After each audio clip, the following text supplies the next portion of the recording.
Hello.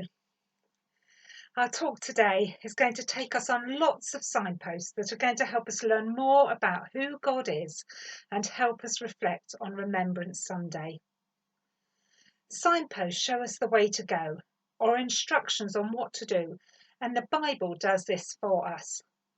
So today we're going to look at Psalm 90 and think how that may help us reflect on the past and give us signposts for the future, reminding us that God is God and we are not, and reminding us that God is eternal. So I have a bit of a quiz throughout this talk on lifespans, how long things last for. How long do you think a painted sign on a road may last for? Well, it's usually about 9 to 36 months. Psalm 90 talks of the greatness of God and the littleness of man.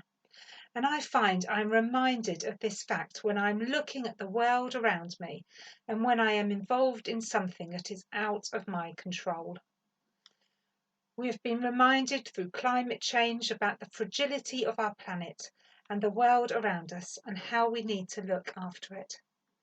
And this psalm reminds us of how life could change quickly around us. Isaac Watts based his hymn, O God our help in ages past, on this psalm read today, on the first 11 verses. Man frail and God eternal was the title that Isaac Watts gave to the first part of his hymn. And today, perhaps more than any other day, we're reminded of the fragility of life.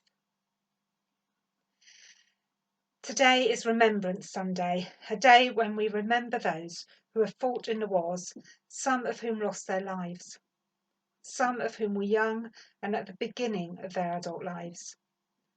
And I'm struck by how communities and families were torn apart by the First and Second World Wars, and how communities and families are still being torn apart by wars still being fought today. So how long do poppies flower for? Well, it's about 10 days. And we wear a poppy today to remember those who have served in our country in the wars and those who are still serving us in this way. And it helps raise funds for the British Legion. It says on the British Legion website, many of the feelings, emotions and challenges faced by the Second World War generation, while different in their causes and extent, they have echoes for many today in this time of COVID. Shortages of goods, feeling socially isolated, familial dislocation, a sense of the unknown, a feeling of being forgotten, and collaboration of nations and communities to face a common foe. And as the entire nation relied on their service personnel and public servants then, so we do again today. Verse 1 to 3 of the psalm says, My Lord, you have been our home forever and ever. You were God before the mountains were born, before the earth and the world were made. You have always been and will always be God. You bring people into the world and you change them into dust again. We are reminded in these verses that God is God and we are not God. Mountains were impressive. They give an impression of something that will last a long time. God made them and will last longer than the mountains. And it says, My Lord, you have been our home forever and ever. Our bodies on this world will not last forever, but God will last forever. He is eternal. So £5 notes weren't always the plasticky type of material they are now. They used to be made of paper. You might remember them. So what was the lifespan of a £5 note? It was about a year. And how do you think they might have ended up their lives? Well, they generally ended up torn, put through the washing machine or chewed by pets. Our economy has been turned upside down in the last 8 months. People have lost jobs, been furloughed. At the end of the Second World War, life that many knew had been turned upside down, and the end of the war did not mean the end of the service or sacrifice for so many. 3.8 million British men and 400,000 women returned to their homes and families, some for the first time in many years. I wonder how many of you have felt like life has been turned upside down in the last 8 months, and in what way? And it may not just be the pandemic that has turned your life upside down. Perhaps it's been something else: bereavement, illness, loss.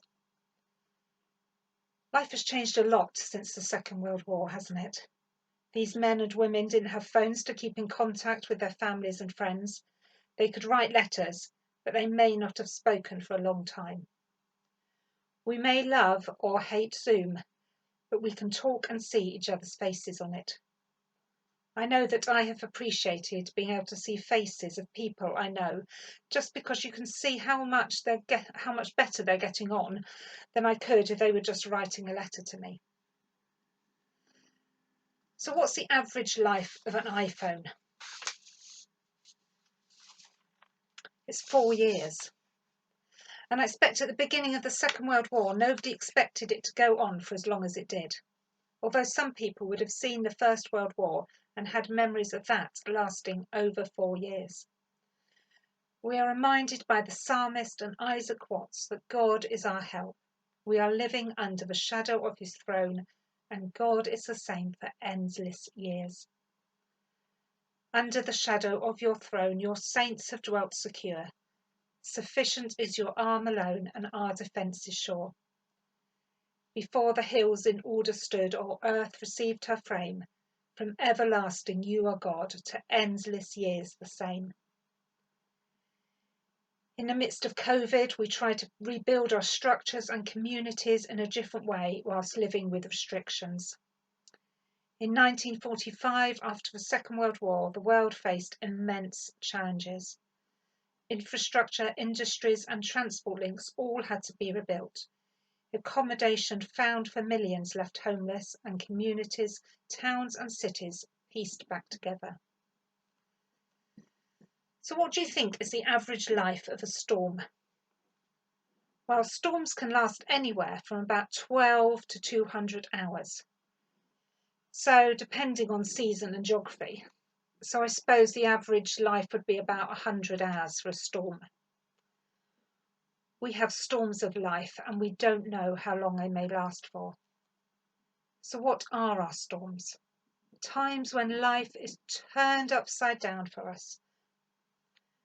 We've talked about COVID this year, and that's been a storm disrupting life. But there have been many other things that have come to the head of our news that have brought storms in life for many and have made many of us adjust our thinking. Race and Black Lives Matter. Our planet and global warming. The American election. Storms in our lives are times when we are made to stop and think. As those on the front lines from the Second World War began to make the long journey home, nations worked to bring a sense of regeneration, hope and normality to their societies. That is what we do to our lives, or try to, when a storm has hit us. We get hit by the storm, reflect, and then try to rebuild.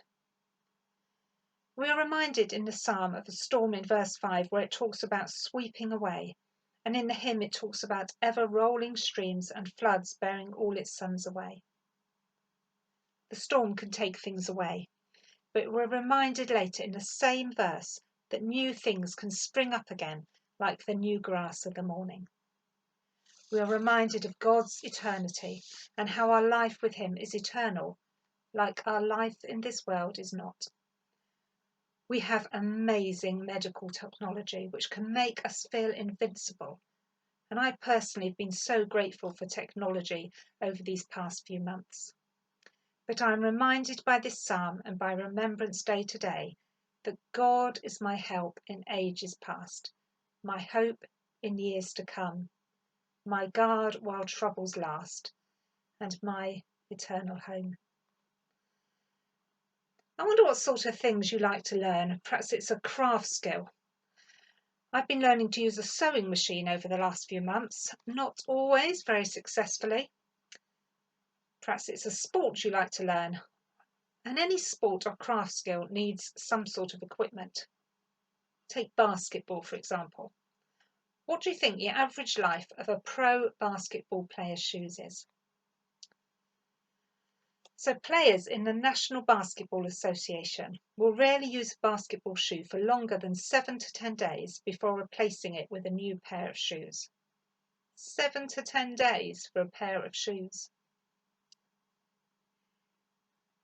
In verse 12 of the psalm we read, "Teach us how short our lives are, so that we can become wise." We are meant to think about life and think about God, what God might be saying to us. God is God and we are not. He is bigger than us, and that can make us feel humble, but also bring us great strength when times are hard and we are despairing. Jesus said, "Blessed are those who mourn, for they shall be comforted." We know that Jesus' life was not the end. World War II had an effect on everyday life, and people had to build new lives for themselves, but not by themselves. It was done with others as a community. Paul says in Thessalonians, "Therefore encourage one another and build each other up." We need one another. Everybody is important in a community where we build each other up without prejudice. God is eternal, yesterday, today, tomorrow. Whatever we face, we know God is with us. God is God. We will become wise by reflecting on what God is saying to us about himself. What can you learn from Psalm 90 about this? Thank you.